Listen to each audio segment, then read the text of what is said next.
नमस्कार मंडळी, मी तुमचा लाडका मित्र वरद विजय चव्हाण आणि मी तुम्हा सर्वांचं माझ्या युट्यूब चॅनलमध्ये स्वागत करत आहे. मंडळी, काल 3-4 मराठी सिनेमे रिलीज झाले होते. त्यातला एक म्हणजे जुनं फर्निचरचा रिव्ह्यू मी केलेला आहे. तो व्हिडिओ तुम्ही जर बघितला नसेल तर त्याची लिंक मी तुम्हाला खाली डिस्क्रिप्शन बॉक्समध्ये देतोय. दुसरा मराठी सिनेमा म्हणजे लेक असावी तर अशी. आता जेव्हा या सिनेमाचा टीजर आला किंवा ट्रेलर आला त्याच्यात सुद्धा मी म्हटलं होतं की अशा जॉनरचा सिनेमा, अशा टाईपची कथा आता 2024 साली कितपत चालणार आहे, कितपत लोकांना ती पचणार आहे याच्याबद्दल जरा शंका आहे. आणि आता सिनेमा बघितल्यानंतर सुद्धा असं माझं मत काही फारसं बदललेलं नाहीये. म्हणजे गोष्ट आहे एका मुलीची, तिच्या सावत्र भावांची आणि त्यांच्या बायकांची आणि जे काही मोठी प्रॉपर्टी असते आणि पैसा असतो त्याची. सगळं अन्याय जे आहे ते मूड घेऊन गप बसणारी मुलगी या अन्यायाविरोधात आवाज उठवणार का, हे जर तुम्हाला जाणून घ्यायचं असेल थोडक्यात ही वनलाईन आहे या सिनेमाची. पण जसं माहेरच्या साडीबरोबर झालं होतं की लोक इमोशनली अटॅच झाले होते अलकाताईंच्या त्या व्यक्तिरेखेबरोबर, तसं इकडे थोडं होत नाही. जो ड्रामा असतो, जो फॅमिली ड्रामा असतो, ते कुठेतरी जरा वरवर वाटतात गोष्टी. प्रयत्न नो डाऊट खूप चांगला केला आहे की पुन्हा एकदा ते जे मॅजिक होतं माहेरच्या साडीचं ते मोठ्या पडद्यावर आणण्याचा. लोकेशन्स आणि सेट सुद्धा खूप चांगले यूज केलेले आहेत, सिनेमॅटोग्राफी सुद्धा बरी आहे.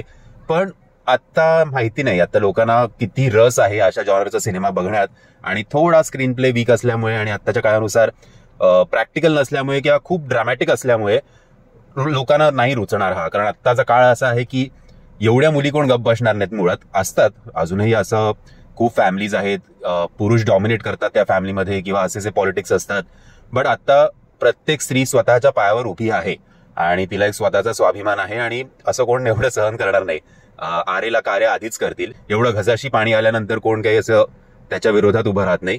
एनिवेज, बट हा सिनेमा म्हणून बघायचं झालं तर याचं म्युझिक चांगलं आहे. मी म्हटल्याप्रमाणे सिनेमॅटोग्राफी आणि लोकेशन्स पण बरे आहेत. डायलॉग्स विजय गोंडके सरांचे बरे आहेत. डिरेक्शन ओके आहे आणि ऍक्शन आणि स्टंट सीन्स पण आहेत काही काही, ते पण चालून जातील. असं काही आपण त्याच्यात कौतुक करण्यासारखं नाहीये. सतीश बेडकर यांचं आर्ट डिरेक्शन खूप चांगलं आहे, मला आर्ट डिरेक्शन आवडलं. गार्गी दातार तिने ज्योतीचं जे कॅरेक्टर केलं आहे ते तिने चांगलं केलंय, बऱ्यापैकी चांगलं केलंय. यतीन कारेकर सुद्धा गोपाल राव म्हणून चांगले वाटतात. शुभांगी गोखले चांगला सपोर्ट देते गोपाळ राव यांच्या पत्नी म्हणून.